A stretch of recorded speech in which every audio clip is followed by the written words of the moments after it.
Welcome everyone, this is मन्नत official YouTube channel. AIIMS का common recruitment examination आपका conclude हो चुका है। इंपॉर्टेंट डिस्कशन है आप लोगों के साथ में करना है, जिसमें एग्जाम के रिव्यू रहेंगे। कौन कौन सी ऐसी चीज़ें हैं जो इंसिडेंट्स बच्चों के साथ हुए रिसेंटली, तो बेसिकली ये टॉपिक रहेगा हमारा। इंपॉर्टेंट डिस्कशन करेंगे, साथ के साथ इसके बाद कौन सी ऐसी वैकेंसीज हैं तो उसके बारे में भी हम डिस्कस करेंगे, जिसमें आपके सीसीएस रूल्स के बारे में पूछा जाता है। तो देखो बच्चों, एग्जाम आपका कंक्लूड हुआ। एग्जाम कंक्लूजन के बाद, जब एग्जाम कंक्लूजन के बाद आपसे गूगल फॉर्म में क्वेश्चंस पूछे गए तो बच्चों ने डायरेक्टली क्वेश्चन सेंड किए हैं। अराउंड 30 रिस्पॉन्सेज हमें रिसीव हुए हैं, जिसमें बच्चों ने क्वेश्चंस या अपने रिव्यूज सेंड किए हैं गूगल फॉर्म के थ्रू। बाकी यूट्यूब चैनल पर, टेलीग्राम चैनल पर डिफरेंट टाइप से रिव्यूज काफ़ी बच्चों के मिले हैं। तो सारे के सारे रिव्यूज को कंपाइल करने के बाद, जितने भी रिव्यूज हैं उनको कंपाइल करने के बाद एक डेटा बना है, उस डेटा को आपके साथ शेयर करते हैं। तो सबसे पहले तो आपके एग्जाम के कंक्लूजन से पहले बात कर लेते हैं कि क्या था। पहला पार्ट था, एक सेकंड पार्ट था, एक थर्ड पार्ट था, एक फोर्थ था और एक था आपका फिफ्थ। कहीं पे कोई करेक्शन हो, कोई गलती हो तो आप बता सकते हो। पहले पार्ट में आपसे जनरल पूछा गया, जिस जनरल पार्ट के अंदर बच्चों ने जो बताया वो थे कि कंप्यूटर के क्वेश्चंस थे, इंग्लिश के क्वेश्चंस थे, जनरल नॉलेज, जनरल अवेयरनेस के क्वेश्चन थे, जीके जीएस। सेकंड पार्ट के अंदर जो आया था वो मोस्टली सस्पेंशन के क्वेश्चंस थे, साथ के साथ में पेनल्टी के भी क्वेश्चंस थे। ठीक है। थर्ड जो पार्ट है, उस पार्ट के अंदर आपका लीव सेक्शन आया। लीव्स के क्वेश्चंस थे करीब करीब 20 से 25, जो भी बच्चों ने बताए 20 क्वेश्चंस होंगे अराउंड इसके अंदर। फोर्थ पार्ट के अंदर आपका आया था ऑफिस प्रोसीजर्स। कुछ बच्चों ने बताया है कि ये थोड़ा सा टफ पार्ट था ऑफिस प्रोसीजर का। और जो डिफरेंट आया बिल्कुल, that is MA plus CAT. ठीक है, एमए का आया और कैट का आया। एमए क्या होता है, आपका मेडिकल अटेंडेंस होता है। ठीक है। और कैट का क्या होता है, कैट आपका एडमिनिस्ट्रेटिव ट्रिब्यूनल है, जो बेसिकली किसके लिए बनाया जाता है, एम्प्लॉयज के केसेस को डील करने के लिए। तो एक तरह से ये कोर्ट ही होता है, बट ये सर्विस जो मैटर्स हैं आप उन पे बात करते हो, तो ये केंद्रीय प्रशासनिक अधिकरण होता है, सेंट्रल एडमिनिस्ट्रेटिव ट्रिब्यूनल। ठीक है, सेंट्रल एडमिनिस्ट्रेटिव ट्रिब्यूनल। जैसे एनजीटी है ना, नेशनल ग्रीन ट्रिब्यूनल, ऐसे ही ये सेंट्रल एडमिनिस्ट्रेटिव ट्रिब्यूनल है। तो कल को कोई भी एडमिनिस्ट्रेटिव समस्या होती है, कोई केस करता है तो कैट के थ्रू केस करता है एम्प्लॉय। ठीक है। अब देखो इस सेक्शन के अंदर क्या था। बच्चों के जो रिव्यूज हैं, रिव्यूज पहले बच्चों के रिव्यूज बताएंगे, फिर हम ओपिनियन बताएंगे। तो देखो रिव्यूज में क्या है, मन्नत ऑफिशियल यूट्यूब चैनल से कुछ बच्चे ऐसे थे जो बिल्कुल फर्स्ट टाइम हमसे जुड़े, और कुछ ऐसे थे जो हमें लास्ट से फॉलो करते हैं। तो मन्नत ऑफिशियल यूट्यूब चैनल से बच्चों ने बताया कि मैक्सिमम क्वेश्चंस का उन्हें फायदा हुआ है। ठीक है। आप टेलीग्राम चैनल जाके चेक करोगे, यूट्यूब चैनल जाके चेक करोगे तो आप देखोगे कि मैराथन जो क्लास थी हमारी 150 क्वेश्चंस की, उस क्वेश्चंस की क्लास से बच्चे कहते हैं कि 20 से 30 क्वेश्चंस डायरेक्टली पूछे गए थे। 20 से 30 क्वेश्चंस डायरेक्टली पूछे गए थे। तो अगर रिव्यू देखें तो बच्चे तो जो है ओवरऑल पॉजिटिव रिस्पॉन्स के साथ उन्होंने काम किया, अपना पेपर दिया। पढ़ाने का जो तरीका था बेसिकली वो सिलेबस बेस्ड था। सिलेबस क्या है, एम्स सीआरई का आपने देखा कि लास्ट वाला एग्जाम भी हमने करवाया प्रिपरेशन, ये था आपका 2025 वाला एम्स सीआरई। ठीक है। तो ये प्रिपरेशन का भी आप रिव्यू देख सकते हैं। सारे के सारे क्वेश्चंस मोस्टली हमारे पढ़ाए हुए आए थे, लेकिन इस बार भी अच्छा रिव्यू रहा। लेकिन जिस चीज की वजह से इशू आया, वो इशू आया एमए और कैट, सबसे बड़ा इस सेक्शन की वजह से। ये सेक्शंस भी हमने पढ़ाए हुए थे, ये आपने खुद करना था, ऐसी कोई बात नहीं थी। ये भी, इसका भी बच्चे कुछ ये कहते हैं कि इतना ज्यादा मतलब इजी नहीं था, ये भी मॉडरेट लेवल था, पिछले वाले से थोड़ा टफ था ये वाला सेक्शन। लीव रूल्स भी, ऑफिस प्रोसीजर्स में भी हो सकता है कुछ एक आधा क्वेश्चंस डीपली होंगे, 2-4-5, तो बाकी फिर भी ये ठीक था। लेकिन क्रिएट की है जो प्रॉब्लम, वो एमए प्लस कैट ने की। अब देखो, जब आपको प्रिपरेशन कराई तो CGHS सिलेबस के हिसाब से मन में नहीं था ये पढ़ाना, लेकिन हमने लास्ट मोमेंट में आपको ये भी पढ़ाया, लास्ट मोमेंट।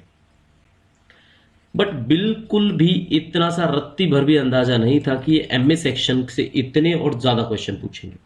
दूसरा जो कैट होता है उसका बेसिकली ज्यादा से ज्यादा फुल फॉर्म, इससे ज्यादा सवाल नहीं पूछे जाते, लेकिन इन्होंने डेलिबरेटली इस सेक्शन के अंदर से क्वेश्चंस पूछे। तो पहले पॉजिटिव बात तो ये है कि इससे ज्यादा कोई टफ क्वेश्चन नहीं है, कब आया, फुल फॉर्म, इस तरह से ज्यादा कुछ नहीं है, बेंच कितनी है, इसके अंदर ये बेसिक पॉइंट है। अगर विकिपीडिया में आप पढ़ के जाते तो भी आप आंसर दे देते।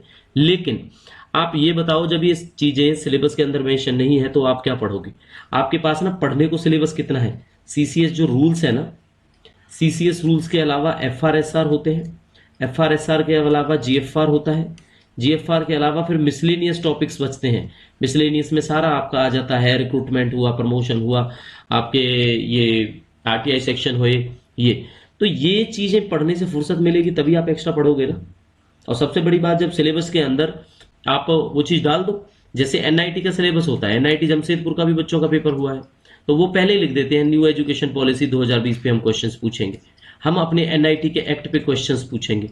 तो डेफिनेटली वो बनता है, वो पूछो, कोई इशू नहीं है इसमें। ठीक है, तो अभी जो सबसे बड़ी बात है, सबसे बड़ी बात यह है कि जैसे FRSR है आपके, FRSR के साथ GFR भी है। तो आप किसी भी बच्चे से पूछ लेना, किसी भी गवर्नमेंट एम्प्लॉय से जो आज की डेट में LDC या UDC है और वो लोग तैयारी कर रहे हैं AA बनने के लिए या आपका जूनियर एडमिन ऑफिसर बनने के लिए, तो उन सबको पता है ये सेक्शन कितने इंपॉर्टेंट है। इनको पढ़ पढ़ के, ये एक तरह से ल्यूसेंट की जीके है, इनको पढ़ भी लो फिर भी ये इतने ज़्यादा कंठस्थ नहीं होते, इतने ज़्यादा आप लर्न नहीं कर पाते FRSR GFR। ठीक है, तो इस पे फोकस हर किसी बच्चे का रहता है। लेकिन आप फोकस को हटा के अगर सिंपल सा मैं ये कहूं कि CCS कंडक्ट रूल है, जैसे कंडक्ट रूल पर आप 100 के 100 क्वेश्चंस पूछ लो अगर, तो ये बात आप पहले बता दो कि 100 के 100 क्वेश्चन आप इसमें से पूछेंगे। क्योंकि अगर देखो हम कंडक्ट रूल ही पढ़ते रहते और पेपर आ जाता सारे सेक्शन से, तब क्या करते? कुछ नहीं कर सकते थे। तो इसलिए पढ़ना एवरीथिंग पड़ता है। लेकिन आप एक ही सेक्शन से आपने सस्पेंशन उठाया, सस्पेंशन से 20 क्वेश्चन पूछ लिए, आपने कैट उठाया, कैट से सीधे 10 क्वेश्चन पूछ लिए, आपने ये जो लास्ट में MA सेक्शन का MA था, दैट इज CA, CCS का MA है मेडिकल अटेंडेंस, इससे आपने सीधे 10 क्वेश्चन पकड़ लिए। तो ये क्या तरीका हुआ? ठीक है, बट अब इसको देखो पॉजिटिव तरीके से अगर लेके चलते हैं तो देखो कैट में बच्चे और MA में मेडिकल अटेंडेंस, इसमें बच्चे आपको डाउन ही मिलेंगे।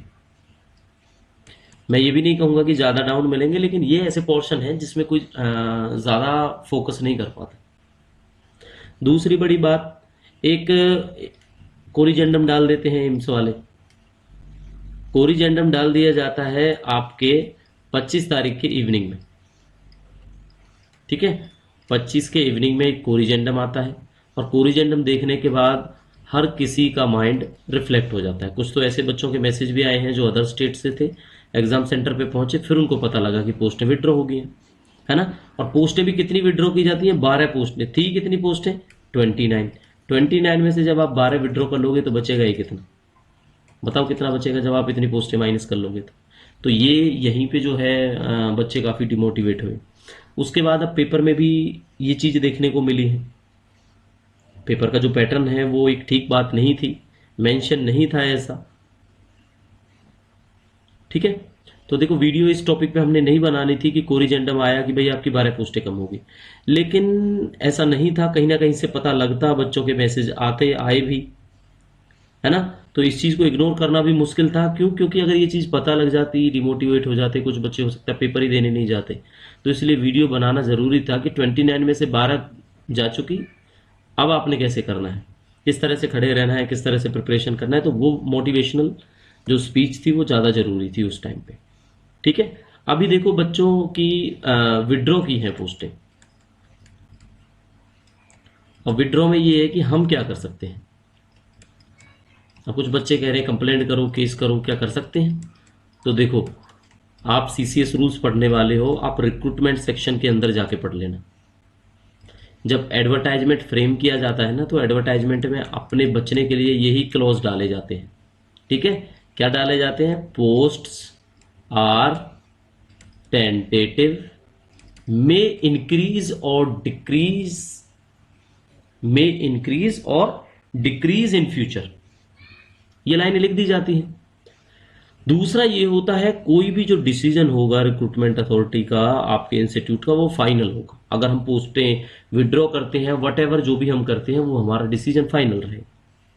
ठीक है, तो इस पॉइंट पे ये कोर्ट में प्रोटेक्ट हो जाते हैं। क्या हो जाते हैं? कोर्ट में इनको प्रोटेक्शन मिल जाती है, पूरे प्रोटेक्ट हो जाते हैं। अब ये सिंपल सा कह देंगे कि हमारा कुछ था एडमिनिस्ट्रेटिव, कुछ इंटरनल मैटर होगा वहां पे। ऋषिकेश में कुछ ऐसा इंटरनल मैटर होगा कि जैसे जो अब करंटली वहां पे असिस्टेंट होंगे या यूडीसी होंगे, तो डेफिनेटली वो भी अपने प्रमोशनल्स के लिए सीटें मांग रहे होंगे। ठीक है, लेकिन ये इशू है, ये एक दिन में राइज नहीं होते। अगर ऐसा था तो एडवर्टाइज नहीं करनी चाहिए थी वैकेंसीज।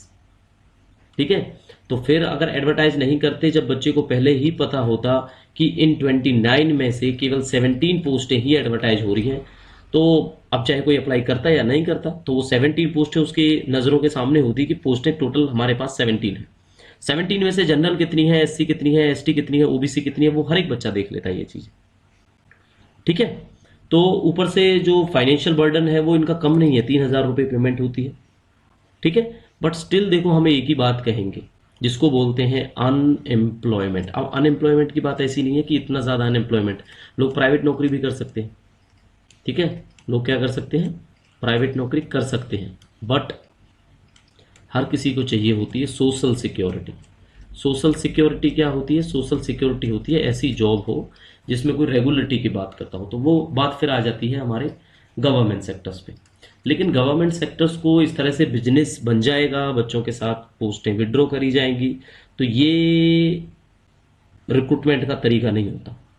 ठीक है, अब आपने रिसेंटली क्या किया? आपने रिसेंटली दिसंबर जनवरी 2024 में 25 में एडवर्टाइजमेंट निकाला, फरवरी में आपने 24 वाले का पेपर करवाया, रिसेंटली अभी आपने अगस्त के अंदर दूसरे वाले सीआरई का पेपर कराया। अब इस हिसाब से हम आपको बता देते हैं कि सितंबर अक्टूबर में फिर एडवर्टाइजमेंट आ जाएगी। ठीक है, सितंबर अक्टूबर में नहीं आई तो एंड ऑफ दिसंबर में एडवर्टाइजमेंट आ जाएगी, फिर से पोस्टें होंगी, फिर से यही इंस्टीट्यूट्स 12 पोस्टें लेके आ जाएंगे आपके सामने। ठीक है, ये नहीं आएंगे तो कोई और इंस्टीट्यूट आ जाएगा, कोई और नहीं भी आया तो दिखा देंगे 5-10 पोस्टें आपके डब्ल्यू की कैटेगरी के अंदर। ठीक है, तो अब आपकी जो रिस्पॉन्सिबिलिटी है वो यही बनती है कि जो पेमेंट का विड्रॉल है, पेमेंट का जो रिफंड है 3,000 का, वो नहीं होगा। ठीक है, रिफंड की वजह क्या है? क्योंकि ये एक ग्रुप कोड है, टू टू के अंदर काफी सारे एम्स हैं। अगर केवल एम्स ऋषिकेश होता, ठीक है, और ये सारी की सारी पोस्टें विड्रॉ कर लेता, विड्रॉ करने के बाद फिर हम इस चीज को चैलेंज कर सकते थे।